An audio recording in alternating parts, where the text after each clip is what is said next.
문이코노미는 시작부터 완벽했던 적이 없었지만 최근의 흐름은 노동자와 소비자 사이의 위태로운 균형을 무너뜨리며 우리 경제에 훨씬 더 깊은 문제를 드러내고 있습니다. 표면적으로 현재의 실업률 지표는 매우 양호해 보이며 대규모 해고 사태 이후 약간의 상승세가 있었음에도 불구하고 여전히 역대 최저 수준을 유지하고 있습니다. 하지만 최근 몇 년간 발표된 일자리 데이터의 신뢰성에 심각한 문제가 있다는 것은 이제 공공연한 비밀이 되었으며 통계의 사각지대는 점점 더 커지고 있습니다. 가장 큰 맹점 중 하나는 직장을 잃은 수많은 사람들이 공식적인 실업자가 되는 대신 택이코노미라는 임시 노동 시장으로 대거 이동하고 있다는 사실입니다. 일자리를 잃은 많은 사람들에게 있어 복잡한 실업급여를 신청하는 것보다 우버 기사로 등록하는 것이 훨씬 더 빠르고 간편한 선택지가 되었습니다.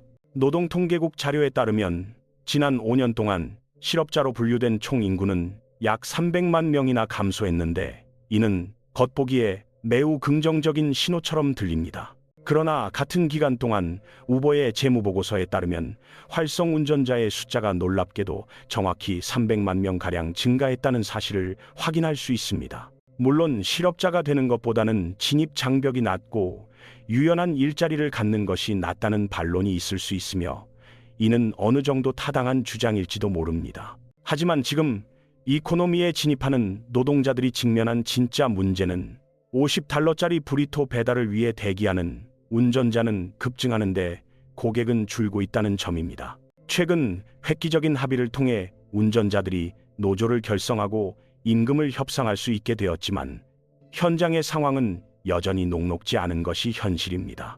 운전자들은 플랫폼이 일방적으로 가격을 낮추고 운임 비율을 삭감하고 있다고 증언하며 더 많은 시간을 일해도 수입은 오히려 줄어들고 있다고 호소합니다. 테슬라의 첫 로보택시가 공식적으로 도로를 달리기 시작하고 우버와 파트너십을 맺으면서 인간 운전자들의 입지는 앞으로 더욱 좁아질 위기에 처해 있습니다. 식노동과 일반 고용을 둘러싼 데이터는 서로 단절되고 모호하며 때로는 직관과 완전히 반대되는 결과를 보여주어 상황을 정확히 파악하기 어렵게 만듭니다. 고용되었다는 것에 의미조차 데이터를 수집하는 통계학자의 정의와 실제 현장에서 일하는 당신이 느끼는 현실 사이에는 큰 괴리가 존재할 수밖에 없습니다. 노동이라고 하면 흔히 음식 배달이나 택시 운전을 떠올리지만 데이터 수집 기준에 따라 에어비앤비 임대나 유튜브 채널 운영도 포함될 수 있습니다. 특정한 지표가 목표가 되는 순간 그것은 더 이상 유용한 측정 도구가 아니게 된다는 구타트의 법칙처럼 관련 그룹들은 자신들에게 유리하도록 통계를 왜곡하려 합니다. 플랫폼 기업들은 주주들에게 자신들의 영향력을 과시하기 위해 최대한 많은 사람들이 자사 플랫폼에서 일하고 있다고 보고하고 싶어하는 경향이 있습니다. 언론은 자극적인 헤드라인을 위해 고용 수치의 큰 변화를 원하고 정치인들은 노동시장이 건재하다고 믿게 만들기 위해 이 산업의 문제점을 외면하려 합니다. 이러한 이해관계의 충돌은 이미 복잡한 숫자들의 집합을 더욱 불투명하게 만들어 더 나은 일자리를 찾지 못한 대다수 노동자들의 현실을 가리고 있습니다.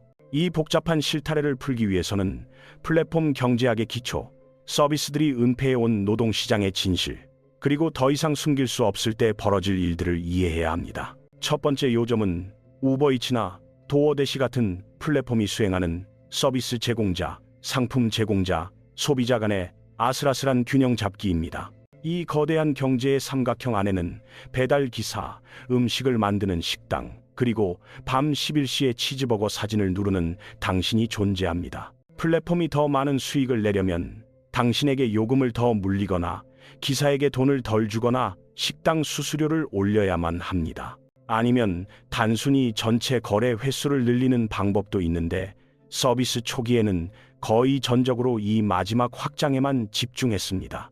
초기 단계에서는 사용자 기반을 넓히기 위해 고객에게 받는 돈보다 더 많은 돈을 식당과 기사에게 지불하는 출혈 경쟁을 했습니다. 약 6년 전 이 기업들이 공격적으로 몸집을 불릴 때는 직접 가서 먹는 것보다 배달시켜 먹는 게 더 저렴할 정도였습니다. 식당들은 꽤 괜찮은 수익 배분율을 보장받았고 배달 기사들은 비용을 제하고도 최저임금보다 훨씬 높은 급여를 가져갔습니다. 하지만 이 모든 좋은 시절은 사실 벤처 캐피털의 막대한 투자금을 생감 삼아 태우며 유지된 인위적이고 불안한 호황이었습니다. 악마의 변호인 입장에서 보자면 새로운 시장을 개척할 때 초기의 손해를 보며 참여자를 모으는 것이 아주 이례적인 일은 아닙니다. 구매할 식당이 없다면 고객은 앱을 켜지 않을 것이고, 고객이 없다면 식당은 굳이 수수료를 내며 등록하지 않을 테니까요. 또한 배달할 음식이 없다면 기사들도 돈을 벌 수 없기에 시장 조성자는 초기에 모든 참여자에게 혜택을 주어야만 합니다. 이제 상황은 완전히 바뀌어 단순히 거래 횟수 늘리기보다는 각 거래에서 얼마나 많은 이익을 쥐어짤 것인가가 목표가 되었습니다. 그러나 각 참여자에게 비용을 전가하는 압력은 그들이 시스템 내에서 얼마나 대체하기 어려운 존재인지에 따라 철저하게 달라집니다. 지난 2년 동안 고객으로부터 발생한 총 매출은 약 35% 증가했지만 플랫폼 노동자의 수는 무려 80%나 급증했습니다. 이는 수익 분배 방식이 변하지 않았더라도 단순히 파일을 나누는 머릿수가 늘어나 기사 한 명이 가져가는 돈이 줄어들었다는 뜻입니다. 물가 상승을 고려하지 않더라도 실질 소득은 감소했는데, 여기서 핵심은 운전자가 가장 대체하기 쉬운 부품이 되었다는 점입니다. 우버 입장에서는 시장 전체를 흔들지 않으면서 비용을 절감하기에 운전자가 가장 만만하고 손쉬운 대상이 되어버린 것입니다. 아마 여러분도 이미 짐작하고 계셨겠지만 가장 흔한 형태의 컵 노동에 대한 보상과 처우는 날이 갈수록 악화되고 있습니다.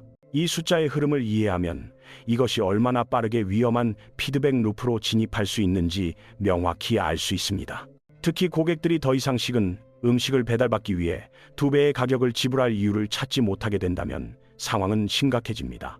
이것을 단순히 재무제표만 들여다본 사람들의 억측으로 치부할 수도 있겠지만, 불행히도 많은 시장에서 이러한 균열은 이미 현실화되고 있습니다. 기업의 재무보고서를 자세히 들여다보면 결과는 결코 아름답지 않으며, 우리는 돈의 흐름이 막혔을 때 어떤 일이 벌어지는지 목격하고 있습니다.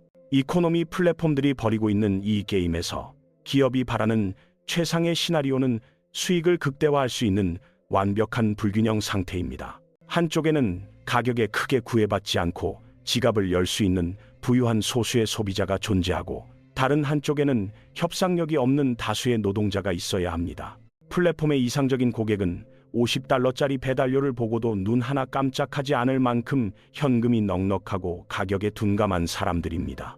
반대로 노동자는 선택의 여지가 없어 플랫폼이 제시하는 어떤 금액이라도 감지덕지하며 받아들여야 하는 절박한 상황에 놓여야 합니다. 통계적으로 상위 10%의 가구가 전체 소비의 50%를 차지하는 기록적인 상황은 이러한 플랫폼 기업들에게 뜻밖의 호재가 되었습니다.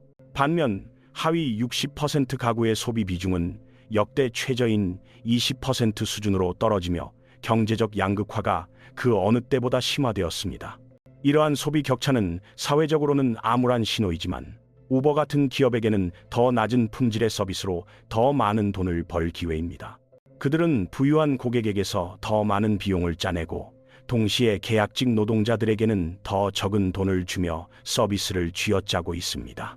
솔직히 말해 이 벌어지는 격차의 상당 부분은 고객에게 더 많은 팁을 강요함으로써 교묘하게 메워지고 있는 것이 현실입니다. 회사 설립 초기 3년 동안 우버는 팁을 요구하는 행위가 세련되지 못하다고 판단하여 앱 내에 팁 옵션조차 넣지 않았습니다. 하지만 오늘날 팁은 선택이 아닌 필수적인 기대사항이 되었으며, 앱은 고객들에게 점점 더 높은 비율의 팁을 강력하게 권장합니다. 운전자들과 식당의 현장 증언은 이러한 거시적인 숫자 뒤에 숨겨진 차가운 현실을 그대로 뒷받침하고 있습니다. 많은 지역에서 배달 주문량 자체는 기록적인 수치를 보이고 있지만, 개별 운전자들이 체감하는 일감의 빈도는 오히려 줄어들고 있습니다. 운전자들은 일을 하기 위해 하루에도 몇 시간씩 차 안에서 대기해야 하며, 이는 그들의 시간당 실질 소득을 갉아먹고 있습니다. 간신히 배차를 받아 일을 하게 되더라도 전체 요금 중에서 플랫폼이 가져가는 몫인 수수료 비중이 눈에 띄게 커졌습니다. 로스앤젤레스의 한 사례를 보면 $64짜리 승차 요금 중에서 운전자에게 돌아가는 돈은 고작 $12.43에 불과했습니다. 물론 이것이 모든 경우를 대변하는 것은 아니지만, 플랫폼이 노동자에게서 얼마나 가혹하게 수익을 가져가는지 보여주는 결정적인 증거입니다. 기업들이 사방에서 이토록 강하게 쥐어짤 수 있게 된 또 다른 배경에는 바로 급격하게 변화한 금리 환경이 자리 잡고 있습니다. 한동안 배달 심워크 시장은 수십 개의 지역 스타트업이 기존 업체의 시장 점유율을 빼앗기 위해 치열한 경쟁을 벌였습니다. 하지만 오늘날 그들 대부분은 기존 업체에 인수되었거나 시장에서 도태되어 아예 문을 닫아버린 상태입니다. 수십억 달러의 투자금을 태워가며 시장 점유율을 확보하는 블리츠 스케일링 비즈니스 모델은 저금리 시대의 유물이 되었습니다. 현금이 싼 값에 넘쳐나던 시절에는 경쟁자를 압도하기 위해 돈을 쏟아붓는 것이 비교적 쉬운 전략이었습니다. 하지만 만약 오늘날 어떤 새로운 경쟁자가 더 나은 서비스를 제공하거나 심워커에게 더 높은 임금을 주겠다며 시장에 진입하려 한다면 어떻게 될까요? 그들은 시장 점유율을 빼앗는 동안 발생하는 막대한 운영 비용을 감당해야 할 뿐만 아니라 훨씬 높아진 이자 비용까지 떠안아야 합니다. 현재의 이자율은 과거 기존 업체들이 시장을 장악하던 시절에 비해 무려 3배나 높아졌기 때문입니다. 상황이 정말 심각해질 수 있는 지점은 앞으로 일자리 감소가 계속될 경우 벌어질 연쇄 반응에 있습니다. 만약 더 많은 사람들이 정규직을 잃고 이코노미로 내몰리게 된다면 한정된 일감을 놓고 경쟁하는 사람들은 더욱 늘어날 것입니다. 엎친 데 덮친 격으로 우버이츠 배달원으로 전락한 사람들이 이전처럼 우버이츠로 음식을 시켜 먹을 여유가 없어진다는 점도 고려해야 합니다.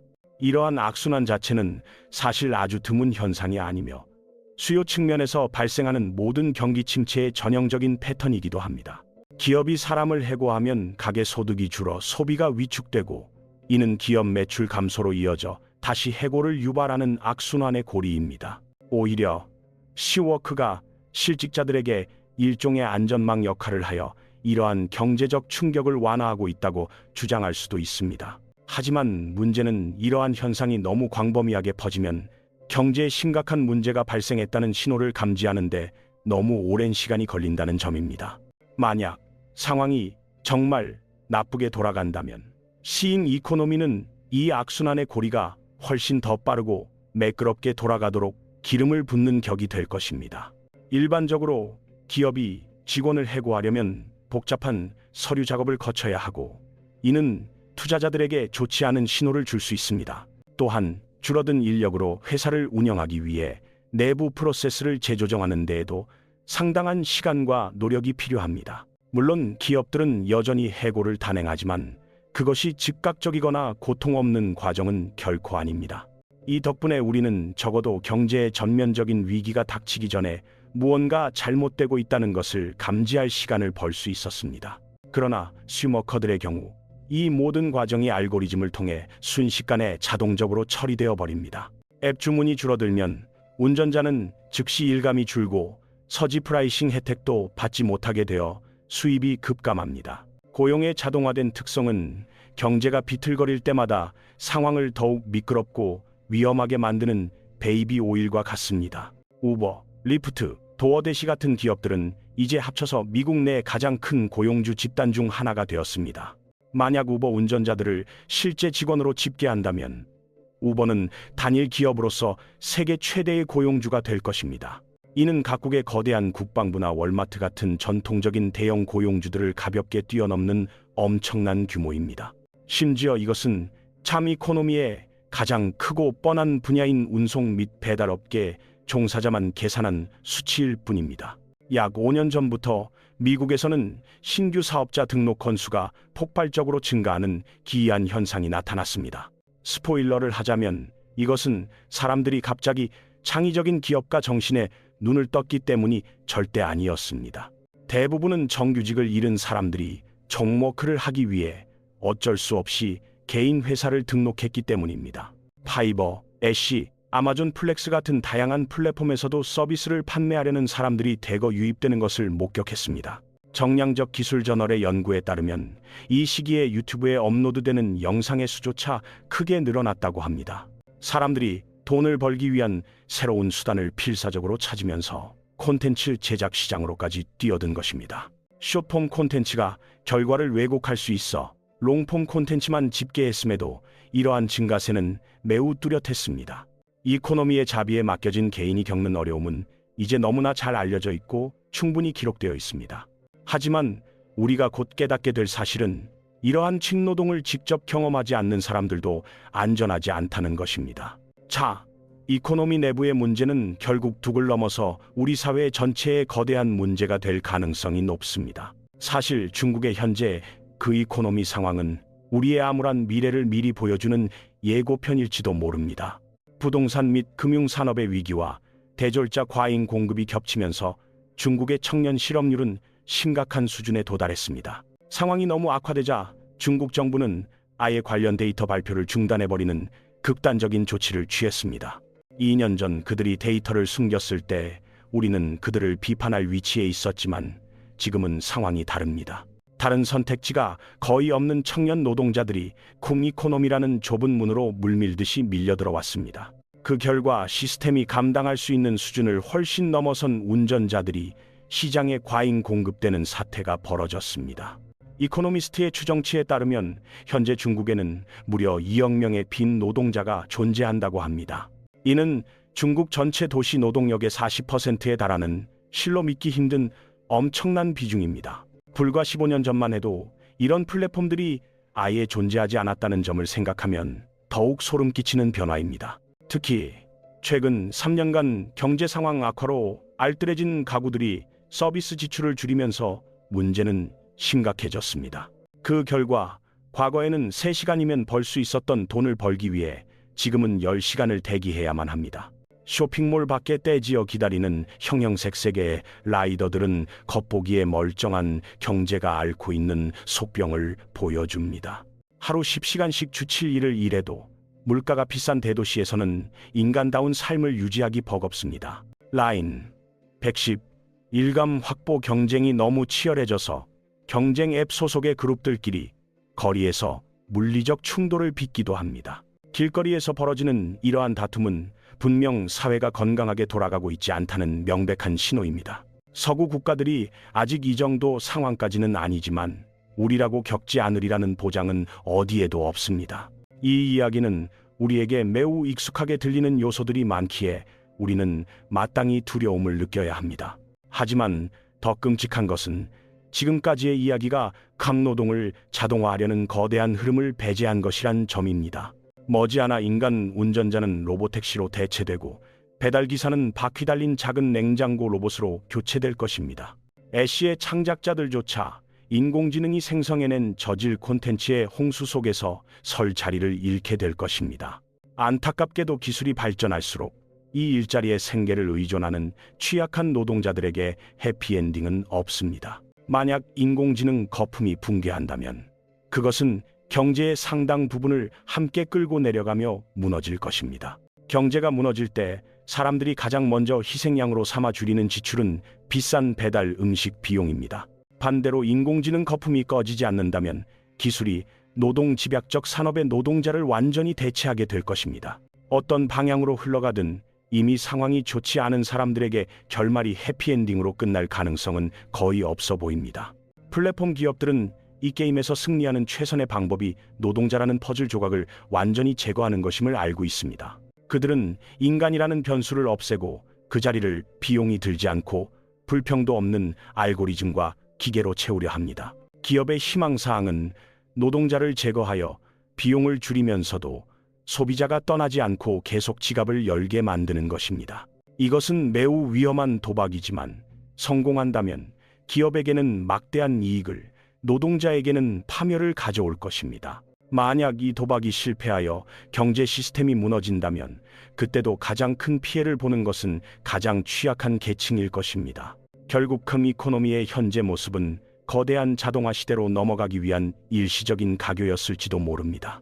우리가 한때 공유 경제라고 부르며 찬양했던 혁신은 이제 착취와 배제의 경제로 그 본색을 드러내고 있습니다. 초기에 언급했던 노동자와 소비자 사이의 위태로운 균형은 이제 기업에 의해 의도적으로 무너지고 있습니다. 지금 우리가 목격하는 낮은 임금과 긴 대기 시간은 시스템의 오류가 아니라 예고된 결말을 향한 과정입니다. 주식시장이 끔찍한 실물 경제 상황에서도 여전히 호황을 누리는 이유도 바로 이러한 맥락과 맞닿아 있습니다.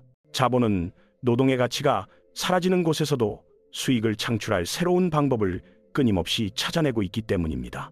이코노미가 보여주는 이 무서운 패턴은 앞으로 다른 산업군으로도 빠르게 확산될 가능성이 높습니다. 유연한 일자리라는 달콤한 포장지가 벗겨지면 그 안에는 언제든 대체 가능한 부품이라는 현실이 있습니다. 기술의 발전이 인간의 삶을 윤택하게 하는 것이 아니라 생존을 위협하는 도구가 되는 아이러니한 상황입니다. 돈의 흐름을 이해하지 못하면 우리는 이 거대한 변화의 파도 속에서 길을 잃고 휩쓸려갈 수밖에 없습니다.